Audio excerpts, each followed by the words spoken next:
She wanted to be a lady. She slowly contracted a greed for respectability and began to refer to her acting as a pastime. She acquired a duenna for some footmen and went to church at the fashionable hours. She attended the prize days at the university and appeared among the donors of the great charities. She even learned to read and write a little.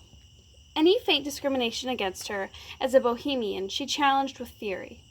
She led the viceroy a horrible life with her passions for concessions and her gradual surpassation of privileges. The new vice displayed the old, and she became noisily virtuous. She invented some parents and produced some cousins. She obtained an undocumented legitimization of her children. In society, she cultivated a delicate and language magnetism, as a great lady might, and she carried a candle in parades, side by side with ladies who had nothing to regret but an outburst of temper and a fugitive glance into the Descartes. Her sin had been acting, and everyone knew that there were even saints who had been actors. There was St. Gallius, St. Genesius, and St. Margaret, and St. Pelagia. There was a fashionable watering place in the hills not far from Santa Maria di Camposodia. Don Andreas had traveled in France and thought to build himself a little mock Vichy. There was a pagoda, some drawing rooms, a theater, a little arena for bullfights, and some French gardens. Camilla's health had never known a shadow, but she built herself a villa in the vicinity and slipped to hateful waters at 11 o'clock.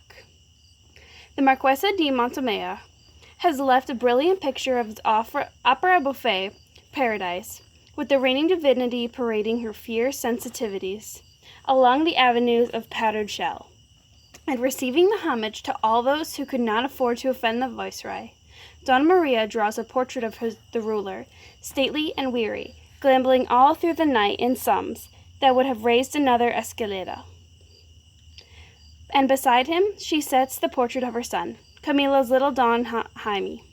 Don Jaime, at 7 years old, was a rachitic little boy who seemed to have inherited not only his mother's forehead and eyes, but her father's ability to convulsions. He bore his pain with the silent bewilderment of an animal. Like an animal, he was mortally ashamed when any evidence of it occurred in public. He was so beautiful that the more trivial forms of pity were hushed in his presence, and his long thoughts about his difficulties had given him a face of patient and startling dignity. His mother dressed him in garnet velvet, and when he was able, he followed her about at the distance of several yards, extricating himself gravely from the ladies who tried to detain him in conversation. Camila never crossed to Don Jaime, and she was never demonstrative. When the sun was shining, the two could be seen walking along those artificial terraces in silence. Camila wondered when the felicity would begin that she had always associated with social position. Don Jaime, rejoicing merely in the sunlight and anxiously estimating the approach of a cloud. They looked like figures that had strayed from somewhere remote country, or out of an old ballad, that had not yet learned a new language, and had not yet found any friends. Camila was about 30 when she left the stage, and it required 5 years for her to achieve her place in society. She gradually became almost stout, although her head seemed to grow more beautiful every year. She took to overdressing, and the floors of the drawing rooms reflected a veritable tower of jewels and scarves and plumes.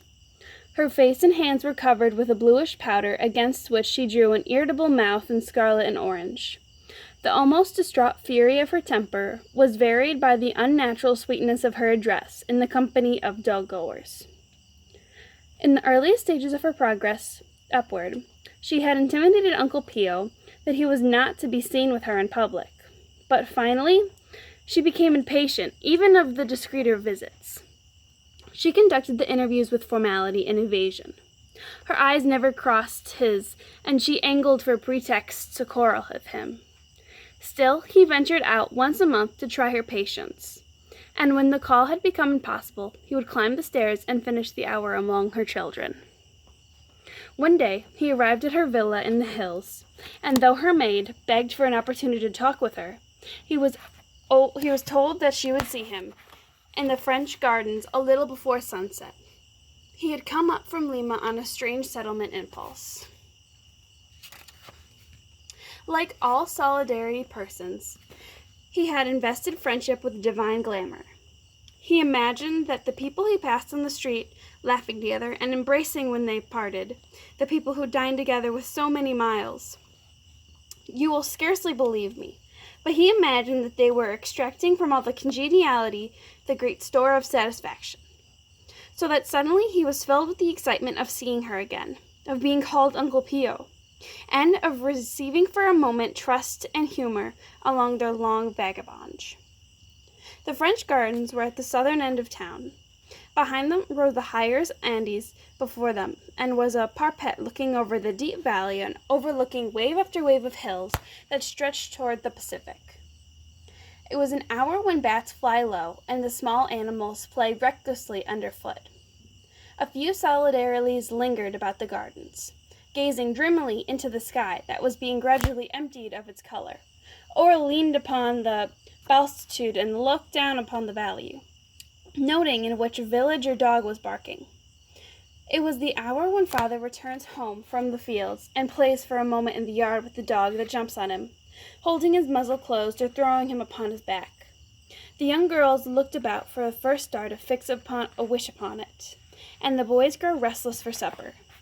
Even the busiest mother stands for a moment, idle-handed, smiling at her dear, exasperating family. Uncle Pio stood against one of the chirped marble benches and watched Camila coming towards him. "I'm late," she said. "I'm sorry. What is it that you wish to say to me?" "Camila," he began, "my name is Donna Marciala. I do not wish to offend you, Donna Marciala, but when you let me call you Camila for 20 years, I should think— Oh, do as you like, do as you like. Camila, I promise me that you will listen to me. Promise me that you will not run away at my first sentence." And as she burst out unexpected passion, "Uncle Pio, listen to me. You are mad if you think you can make me turn to the theater." I look back at the theater with horror. Understand that? The theater indeed. The daily payment of insults in that filthy place. Understand that you are wasting your time. He answered gently. "I would not have you come back if you are happy with these new friends." "You don't like my new friends, then?" she answered quickly. "Whom do you offer me instead?" "Camila, I only remember I will not be criticized. I don't want any advice. It will be cold in a moment. I must go back to my house. Just give up. That's all. Just put me out of your mind." "Dear Camila, don't be angry. Let me talk to you. Just suffer with me for 10 minutes. He did not understand why she was weeping. He did not know what to say. He talked at random. "You never even come to see the theater, and they will all notice it. The audiences are falling away now. They only put on for the old comedy twice a week. All the other nights are those new farces in prose. All is dull and childish and indecent. No one can speak Spanish anymore. No one can even walk correctly anymore. On Corpus Christi Day, they gave the Belshazzar's feast. Where you were so wonderful, now it is shameful." There was a pause. A beautiful procession of clouds like a flock of sheep was straying up from the sea, slipping up the valleys and between the hills.